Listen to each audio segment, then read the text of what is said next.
오늘이 1년에 딱 2번 있는, 이틀 있는 낮과 밤이 똑같은 추분입니다. 봄에 추분이 있고 가을에 추분이 있는데 낮과 밤이 오늘 같은 1년에 딱 이틀 있는 날 중에 하루입니다. 계절이 바뀌고 날이 가고 또 해가 가고 시간은 미래에서 왔다가 우리를 거쳐서 과거로 흘러갑니다. 우리는 언제나 오늘 현재를 삽니다. 하지만 하나님은 영원토록 동일하십니다. 알파가 되시고 오메가가 되시고 처음과 나중이 되시고 우리의 모든 것을 아우르시고 우리의 삶을 이끌어 가시는 유일하신 그분입니다. 오늘 이 하나님 앞에 예배하는 저와 여러분이 하나님께서 오늘 이 시간 준비하시고 예배하신 은혜를 다 받을 수 있는 귀한 시간 되시기를 축원합니다. 프랑스가 나온 위대한 작가 빅톨 위고가 있는데요. 이분이 쓴 명작 소설 레미제라블이 있습니다. 이것은 워낙 그 명작이기 때문에 뭐 영화로도 연극으로도 수차례 이렇게 만들어지고 공연이 되는 그런 작품입니다. 원작은 불어로 쓰여졌기 때문에 영어로 번역이 The Miserable 그렇게 번역이 이렇게 되었는데 그것을 한국말로 직역을 하자면 비참한 사람들 그런 뜻이 될 거예요. 근데 한국어 책으로는 가난한 사람들로 이렇게 번역이 많이 되었습니다. 이 책이. 근데 사실 인생에서 정말 그 가난하고 배고픈 만큼 비참함이 또 있을까요? 정말 돈이 없어서 음식을 살 수 없어서 배고픈 굶주린 것처럼 비참함이 또 있을까 합니다. 이 소설에 나온 주인공 장발장은 가난 때문에 먹을 것이 없어서 빵 한 조각 훔쳤다고 19년형을 선고받고 감옥살이를 했습니다. 가난이 곧 비참이라는 말도 이해가 됩니다. 지금 세상은 미국뿐만 아니라 온 세상이 이 고물가, 그러니까 모든 게 물가가 다 올라왔어요. 정말 하찮은 그 물건부터 시작해서 우리가 정말 필요한 이 식료품에 이르기까지 전부 다 가격이 올랐습니다. 정말 고물가인데 이러한 경제적인 어려움으로 고난을 겪고 있습니다. 그만큼 가난과 배고픔, 이런 문제는 우리가 이 땅을 살아가는 동안 늘 우리 곁을 맴도는 현실의 문제, 어려운 문제입니다. 한국에서 가난으로 어렵게 살아가던 한 청년이 어느 날 자주 자기가 등산을 가는 산의 그 절에 주지 스님께 가가지고 용기를 내어 물었어요. 스님, 도대체 인생이란 뭡니까? 삶이란 무엇인가요? 삶은 무엇일까요? 그러자 스님이 대답합니다. 청년, 내가 그것을 알면 내가 여기서 이렇게 목탁을 두드리고 있겠나? 이 청년은 계속해서 도대체 인생이 무엇일까? 삶은 무엇일까? 삶은 무엇일까? 그걸 고민하며 이렇게 살아가고 있는데 어느 날 비가 주럭주럭 내리는 저녁에 포장마차 앞을 지나가는데 그 포장마차에 그 써있는 사인이 눈에 번쩍 이렇게 뜨이는 해답을 찾았어요. 거기 사인이 뭐라고 되어 있냐면 삶은 계란입니다. 300원.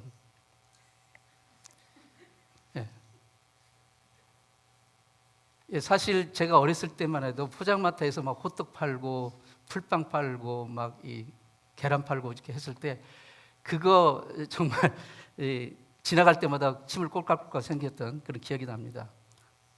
또 학교에서 애들이 이렇게 도시락 싸올 때 도시락 싸오는 반찬 중에 부러운 게 삶은 계란 싸가지고 온 그것이 부러웠던 기억이 납니다. 여러분 지금 당장 막 배고프고 시장하는데 이 삶은 계란만큼 또 고마운 위로가 또 어디 있겠습니까? 자, 한번 오늘 본문으로 들어가 보시겠습니다. 애굽을 나온 이스라엘 백성들이 이제 홍해를 거쳐서 홍해를 지나고 그 다음에 마라를 거치고 엘림을 거쳐서 행진을 계속하던 중에 신광야라는 광야에 도착을 합니다. 잠시 지도를 좀 보시겠습니다. 설명을 드리자면 지금 여러분 보시기에 왼쪽에 이제 그 애굽에서 이제 홍해를 건너고 약간 그 오른쪽 밑으로 이렇게 내려옵니다. 그 큰 시나이 반도를 타고 거기서 보면은 마라라고 엑소더스 15, 그러니까 출애굽기 15장에 나오는 이야기가 마라하고 거기서 조금 더 지나면 엘림이라고 이게 마라의 쓴물 사건이 있었고 그다음에 엘림이라는 것은 그 정말 그 12샘이 넘치는 이 오아시스 거대한 오아시스가 있는 그런 엘림이 있었고 거기를 지나서 그 다음에 이제 신광야를 만납니다. 그 다음에 신광야를 지나면 그 유명한 시내산이 나오는 거죠. 시내산이 나오는데 그러니까 이 신광야는 이 엘림과 시내산 사이 중간쯤에 있는 신광야입니다. 발음이 비슷한 진 광야가 또 저쪽 위에 그 이제 가나안 지역의 접경 지역에 또 있는데 그건 또 다른 광야인데 발음이 비슷합니다. 어쨌든 여기서는 신 광야가 있습니다. 여기에 도착을 해서 일어난 사건입니다. 이 광야에서 이스라엘 백성들이 만난 어려움이 뭐냐면 바로 배고픔이라는 어려움이었어요. 배고픔. 그러니까 그들은 또 계속해서 지도자를 모세와 아론을 원망합니다. 배고프니까요. 예. 그때 하나님께서 이스라엘 백성들에게 내려주신 처방이 삶은 계란이 아니었습니다. 그때 하나님은 이스라엘 백성들에게 만나를 내려주십니다. 만나를. 자, 오늘 하나님 백성에게 광야에서 내려주신 그 만나의 교훈, 그것을 우리가 살펴보기를 원합니다. 성경에는 예수님에 관한 많은 상징의 예표와 도구들이 장치들이 등장을 합니다. 근데 그 중에 하나가 오늘 본문에 나오는 만나인데요. 만나야말로 예수님을 예표하는 그 예수님을 그 표현해주는 설명해주는 탁월한 장치 중에 하나입니다. 하지만 분명히 할 것은 만나 그 자체가 예수님은 아닙니다. 예수님의 특성을 설명해주는 하나의 장치고 도구이라는 거죠. 가령 만나는 우리의 육신을 먹여주는 그 음식이지만 예수님은 우리의 영원토록 사는 영원한 생명의 양식이 되십니다. 만나는 시간이 지나면 썩고 상해서 버려야 되지만 예수님은 영원토록 변함이 없으신 우리에게 영원한 생명을 주시는 영원한 만나가 되십니다. 만나는 오직 일정한 시간 아침 새벽에만 거둘 수가 있지만 예수님은 그를 진실로 구하고 찾는 자들에게는 언제든지 만나 주십니다. 만나를 먹었던 많은 자들이 거의 대부분 다 광야에서 결국 죽었습니다. 하지만 예수님을 먹은 자, 예수님의 영원한 생명의 양식을 먹은 자는 영원히 사는 그런 놀라운 생명의 역사를 경험합니다. 이스라엘의 광야 시절 하나님은 큰 인내와 사랑으로 자비로 그들에게 공급하시고 이끄시고 보여주셨어요. 그들이 정말 어려움을 만날 때마다 불평하고 원망하는 태도로 치자면 그 자리에서 멸망해도 전혀 이상할 게 없지만 하나님은 끊임없이 그들을 참아주시고 긍휼하시고 자비를 베풀어 주셨습니다.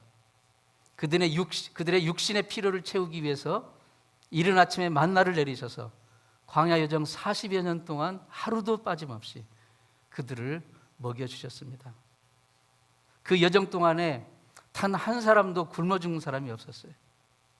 불순종의 죄를 지어서 벌을 받아서 죽는 사람은 있었어도 굶어서 죽는 사람이 없었어요. 심지어 신발이나 옷이 헤어지지도 않았습니다. 바로 만나는 하나님이 백성을 먹이시고 공급하시는 하나님의 놀라운 기적을 보여주는 장치였습니다. 그런데 사실 우리를 먹이시는 우리에게 필요한 것을 공급하시는 하나님의 이 만나의 기적은 사실 그때 당시 이스라엘 백성들에게 베푸셨던 그 기적뿐만 아니라 오늘 우리도 그와 같은 똑같은 만나는 아니어도 만나처럼 하나님 우리의 삶 가운데 베푸시고 공급하시는 놀라운 역사가 놀라운 은혜가 있다는 사실을 우리는 기억해야 됩니다. 믿음의 눈만 뜨면 그것을 볼 수가 있습니다. 만나라는 말은 히브리어로 만후라는 그런 단어로 쓰고 있는데 그것은 특별한 뜻이 있는 게 아니에요. 이게 뭐야 그런 뜻입니다. 그러니까 하늘에서 이렇게 이 와퍼 같은 것이 이렇게 내렸는데 백성들이 이게 뭐야? 이게 만후. 그게 이제 이름이 만나가 된 거예요.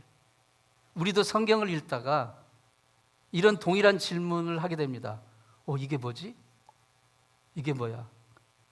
성경을 펴면 하나님의 이야기가 나오는데 하나님이 결국 우리를 살리시고 공급하시고 채우시는 그 이야기가 나오는 거예요. 그것을 우리가 만날 때마다 이게 뭐야? 이게 뭐지? 만나. 바로 오늘은 이 만나를 통해서 하나님이 우리에게 말씀하시는 음성을 듣기 원합니다. 첫 번째로 우리는 위로부터 내리는 하나님의 은혜로 살고 있다는 것입니다.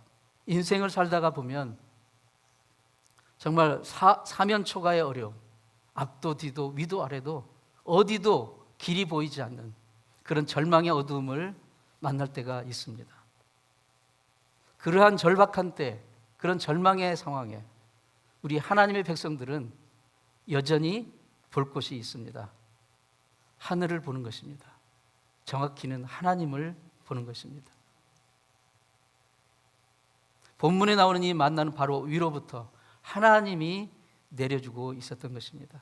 본문 4절 말씀 보시겠습니다. 그때 여호와께서 모세에게 이르시되 보라 내가 너희를 위하여 하늘에서 양식을 비같이 내리리니 백성이 나가서 일용할 것을 날마다 거두리라. 이스라엘 백성들이 자고 일어나면 아침에 나가서 보면 광야의 지면에 하얗게 서리처럼 내린 게 있는데 바로 이 만나라는 신비한 음식이었어요. 여러분, 우리 삶 가운데 이렇게 내리신 하나님의 은혜를 볼 수 있는 눈이 열리기를 축원합니다. 이런 기적은 그 옛날 구약의 상황에서나 있을 수 있는 기적이 아니냐고 의심을 갖는 분이 있으십니까? 신약 야고보서 1장 17절의 약속의 말씀을 한번 보시겠습니다.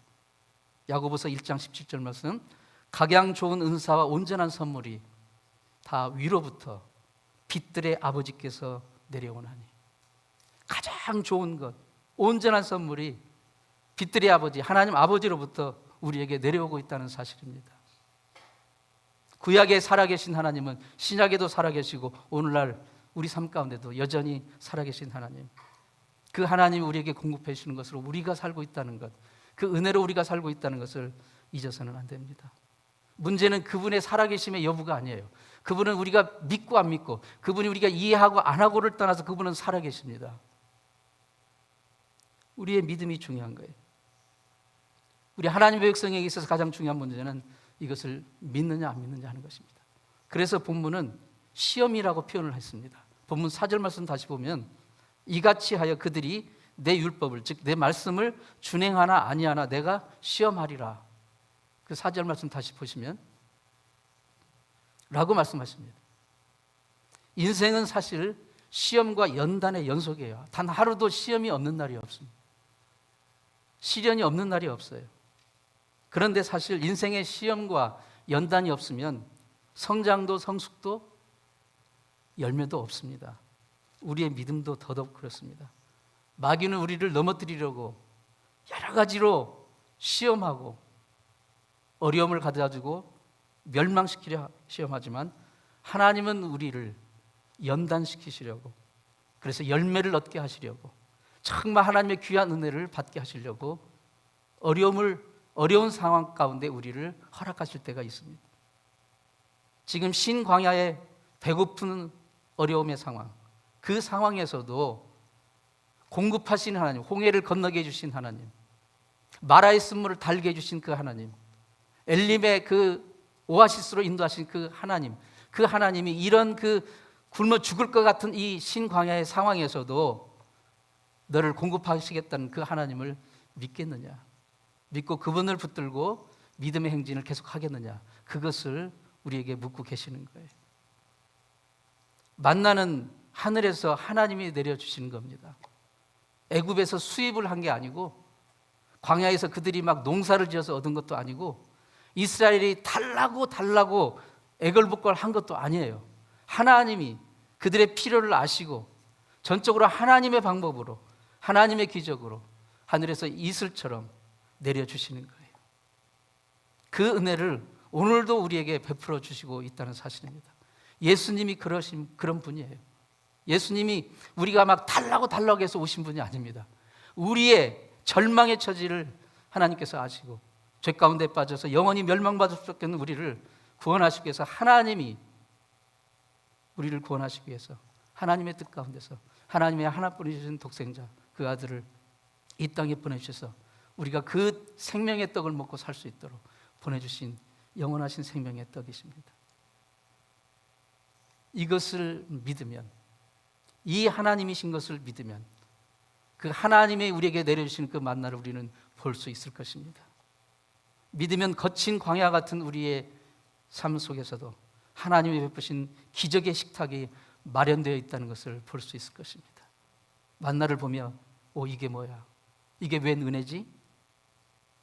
그렇게 고백할 수 있는 이 주님의 약속을 믿는 자에게 내려주신 은혜의 만나를 여러분 매일매일 삶의 현장에서 볼 수 있고 경험할 수 있고 맛볼 수 있기를 축원합니다.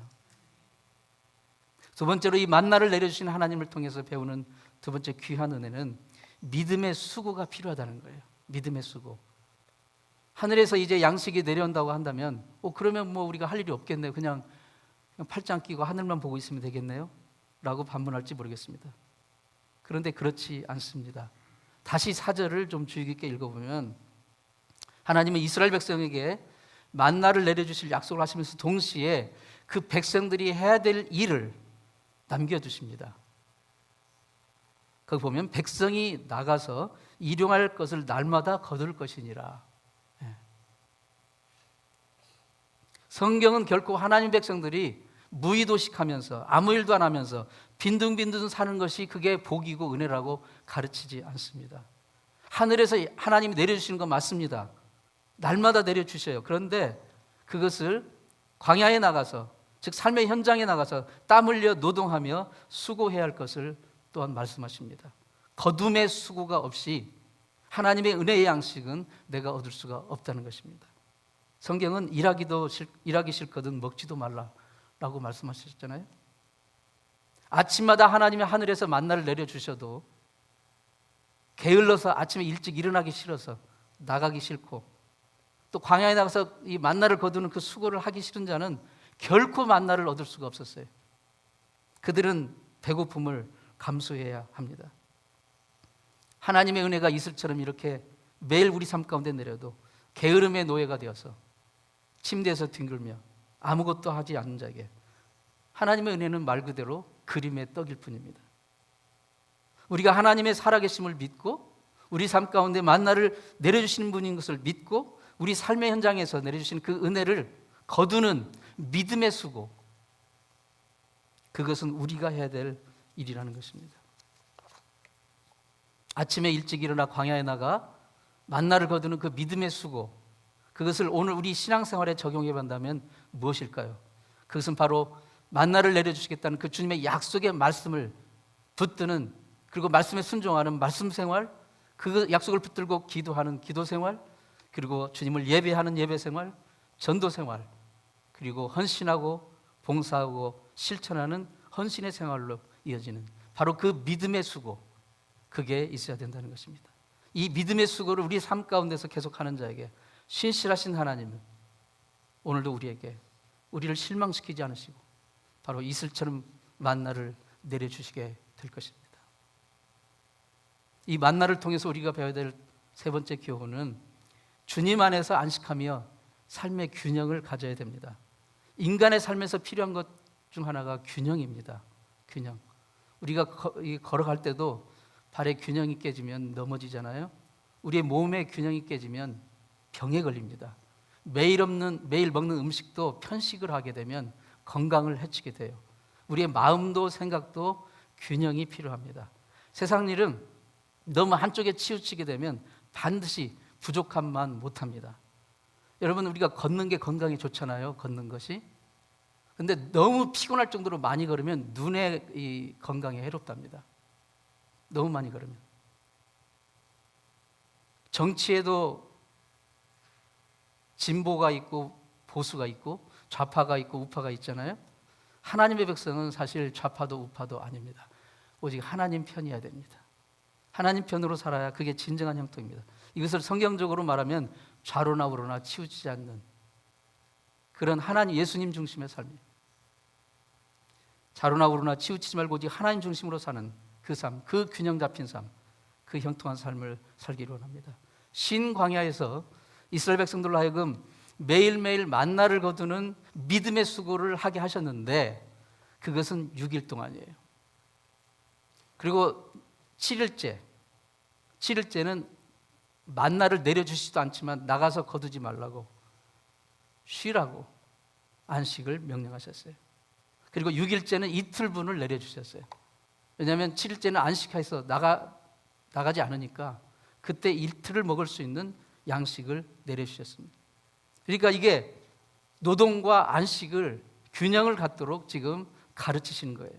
이 땅에 사는 모든 사람들에게는 일도 중요합니다. 그러나 안식도 너무 중요한 거예요. 성경은 노동과 안식의 균형을 가르치고 있습니다. 물론 노동은 6일이고 안식은 하루에서 숫자적으로는 6대 1이지만 균형이 안 맞는 것 같지만 이 하루의 안식은 질적으로 6일의 노동만큼 가치 있는 그런 것이에요. 그래서 우리가 이 일주일 중에 이 하루는 주님 앞에 나와 예배하며 하나님 안에서 안식을 누리는 거예요. 이 시간마저도 우리가 희생시키고 계속해서 일을 한다면 우리는 결국은 멸망할 것입니다.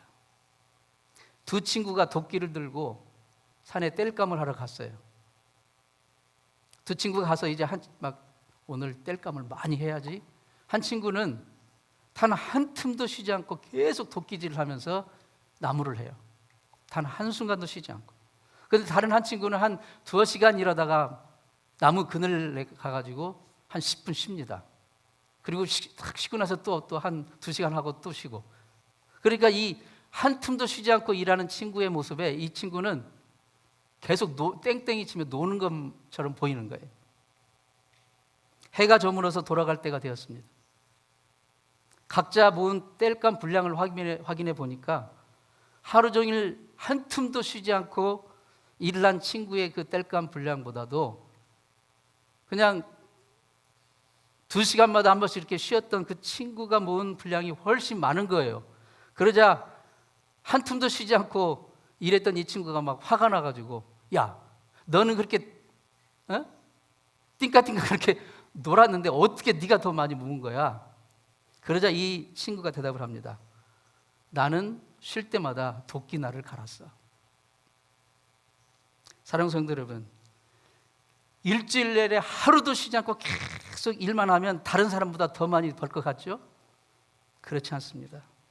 6일 일하고 하루 쉬는 창조의 원리, 하나님이 정하신 창조의 원리, 이 창조의 원리를 깨뜨리면 반드시 대가를 치르게 되어 있는 거예요. 건강으로 치르든 예상치 않은 손해로 치르든 밑빠진 독에 물 붓듯이 다 새어나가게 되어 있는 거예요. 그래서 이렇게 우리가 주님 앞에 나와 하루를 모든 것을 내려놓고 하나님을 예배하며, 창조의 하나님을 예배하며, 구원의 하나님을 예배하며 우리가 주님 안에서 안식을 하는 것, 이것은 진정한 의미로 오히려 리크리에이션, 다시 재창조하는 도끼날을 가는 그런 귀한 시간이 되는 거예요. 이 교훈을 가르치기 위해서 하나님은 7일째는 만나를 내려주지 않고 쉬라고 하셨습니다. 출애굽기 16장 25절 말씀 보면 안식일에 만나를 거두지 말아야 하고 거둘 수도 없게 하신 것을 알 수가 있는데 거기에 이렇게 말씀합니다. 모세가 이르되 오늘은 그것을 먹으라. 오늘은 여호와의 안식일인즉 너희가 들에서 그것을 얻지 못하리라. 하나님이 주시지도 않는데 내가 막 욕심 부려가지고 한숨 하루도 쉬지 않고 일만 한다고 해서 형통하지 않습니다. 결국은 밑빠진 독에 물붓기가 될 것입니다. 진정한 안식은 주님 앞에 나와 예배하며 주님 안에서 쉬는 것입니다. 우리가 아무리 육신을 쉰다 해도 하나님 밖에서 안식을 찾으려 한다면 오히려 그게 헛수고고 오히려 더 불안과 피곤함만 더할 뿐입니다. 다윗은 이 진리를 깨닫고 이렇게 고백합니다. 시편 62편 1절에서 나의 영혼이 잠잠히 하나님만 바라며 나의 구원이 그에게서 나는도다. 여기서 내 영혼이 잠잠히 하나님만 바란다는 표현은 오직 하나님 안에서만 참된 안식을 찾겠다는 다윗의 신앙 고백입니다.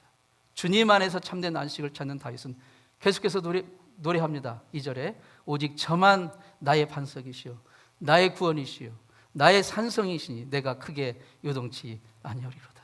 이 다윗의 고백이 저와 여러분의 고백이 되기를 축원합니다. 주님이 주시는 진정한 안식, 진정한 쉼, 평안, 거기서 우리는 다시 리크레이트 되고 리프레시 되고 다시 힘을 얻어서 살아갈 수 있는, 이 세상을 살아갈 수 있는 능력을 얻게 됩니다. 이 균형이 정말 필요합니다. 네 번째로, 이 만나가 주는 우리에게 귀한 교훈은 하나님의 은혜는 정말 부족함이 없다는 거예요. 하나님의 은혜는 부족함이 없습니다. 광야에서 그들이 만나를 거두는데 정말 반드시 일어날 한 가지 현상을 예상하게 되는데, 그것은 사람마다 욕심이 다르니까 어떤 사람은 막 많이 거둬요. 네, 많이 거둬요. 우리도 음식 먹을 때 보면 막 맛있는 음식이 차려져 있으면 막 내가 적당히 먹어야 되는데 막 일단 막 집어넣고 봅니다. 그리고 나중에 후회를 해요. 네. 그냥 어떤 사람은 많이 거둬요. 어떤 사람은 그냥 적게 거두고. 그 17절 말씀 보면은 이스라엘 자손이 그같이 하였더니 그 거둔 것이 많기도 하고 적기도 하나. 사람마다 이렇게 욕심이 다 다르다는 거예요. 근데 주님은 실제로 한 사람이 한 오멜이라고 하면 한 2.27리터 정도 되는 그런 이제 대박 같은 저울이에요. 그것을 공평하게 거두라고 명령하셨음에도 불구하고 사람인지라 더 막 거두는 사람도 있고 좀 적게 거두는 사람도 있고. 그런데 그 거둔 것을 각자 가지고 집에 가서 이 오멜이라는 이 대박 저울로 되어보니까 신기하게도 많이 거둔 자도 자기 식구보다 남음이 없고 적게 거둔 자도 자기 식구에게 부족함이 없더라는 거예요. 18절 말씀이에요. 오멜로 되어본 즉 많이 거둔 자도 남음이 없고 적게 거둔 자도 부족함이 없이 각기 식량대로 거두었더라. 하나님이 그 식구에 맞게, 그 식구에게 정말 부족함이 없도록, 낭비됨도 없도록 그렇게 주셨다는 것이에요. 어떻게 이게 가능합니까? 이게 바로 하나님이 하시는 일입니다. 이게 하나님의 은혜예요. 하나님의 은혜는 인간의 계산으로 헤아릴 수 없는, 이렇게 주판을 튕겨가지고 딱 답이 나오는 그런 식으로 주시는 게 아니에요. 내가 인간적으로 욕심을 내가 이만큼 있어야 되는데 하나님 보시는 것은 다르다는 거예요. 내가 이것만 있어도 되는데 근데 하나님 보시기엔 다르다는 거예요. 하나님 우리에게 가장 풍성하게 넘치도록 채워주시는 하나님의 은혜입니다. 인간적으로 욕심을 부린다고 해서 우리의 삶이 더 넉넉해지고 더 풍족해지는 것 아니라는 거예요. 구두쇠처럼 움켜쥔다고 해서 나의 삶이 더 나아지고 더 유복해지는 게 아니라는 거예요. 하나님의 은혜로 사는 백성, 하나님이 정말 각기 신앙대로 거두게 하시는 그 은혜를 경험할 수 있기 바랍니다. 하나님의 은혜는 그것을 겸손히 구하는 자에게는 부족함도 없고 낭비됨도 없이 주시는 분이십니다. 우리가 주님의 뜻대로 불쌍한 자를 위해 구제하고 부족한 자에게 손을 펴서 나누어주고 하나님 우리에게 주신 그 물질로 주님의 일에 헌신한다면 그만큼 우리의 삶이 주만큼 공공해지는 게 아니라 궁핍해지는 것이 아니라 오히려 더 넘치도록 채워주시는 하나님의 은혜를 경험하게 해주십니다. 그게 하나님의 은혜의 법칙입니다. 이 하나님의 은혜는요 매일매일 받아야 됩니다. 어제 하나님의 은혜를 그냥 풍성하게 받았으니까 오늘 하루쯤은 하나님의 은혜를 스킵해도 된다고 생각하면 큰 오산입니다.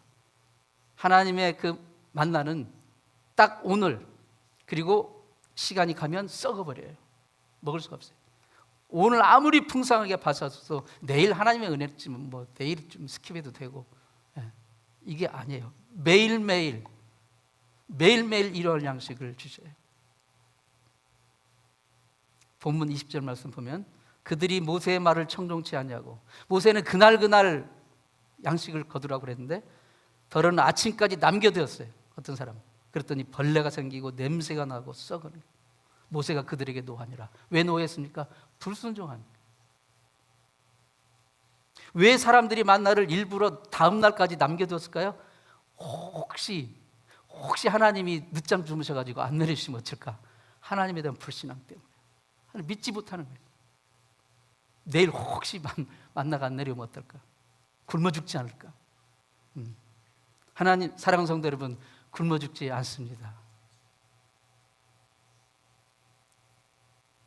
에이, 뭘 또 내일 귀찮게 또 나가. 오늘 한 이틀분 걷어놓고 저기 안식일 전날에도 이틀분 주셨잖아. 그거하고는 또 다른 거죠. 오늘 듬뿍 받았으니 내일은 하나님의 은혜를 안 받아도 될 만큼 여유 있는 인생은 아무도 없습니다. 오늘 매일 매 순간 하나님의 은혜가 필요합니다. 매일 우리는 만나가 필요한 거예요. 하나님은 만나를 통해 40년 동안, 무려 40년 동안, 정확하게는 39년 동안 그것을 분명하게 가르쳐 주셨어요. 우리는 하나님의 은혜로만 사는, 그게 우리의 필요한 전부인 것을 깨닫게 해주시는 하나님의 백성인 것을 잊지 마시기 바랍니다. 말씀을 정리합니다. 우리는 참 위로부터 하나님이 내려주신 그 은혜로 살고 있는 존재라는 것을 잊지 마세요. 아무리 은혜를 내려주셔도 우리가 믿음에 거두는 수고, 믿음에 거두는 노동을 하자면 그것을 얻을 수가 없어요. 기도 생활, 말씀 생활, 예배 생활, 헌신 생활을 통해서 믿음의 수고가 있어야 됩니다. 주 안에서 안식하면서 삶의 균형을 가져야 돼요. 내가 아무리 욕심부려 한순간도 쉬지 않고 일한다고 해서 내 삶이 더 견고해지는 거 아닙니다. 하나님의 은혜는 결코 부족함이 없다는 것입니다. 오늘 우리에게 주신 그 하나님의 은혜가 여러분 삶 가운데 살아갈 이유요, 목적이요, 그리고 방향이 되시기를 진심으로 축원합니다.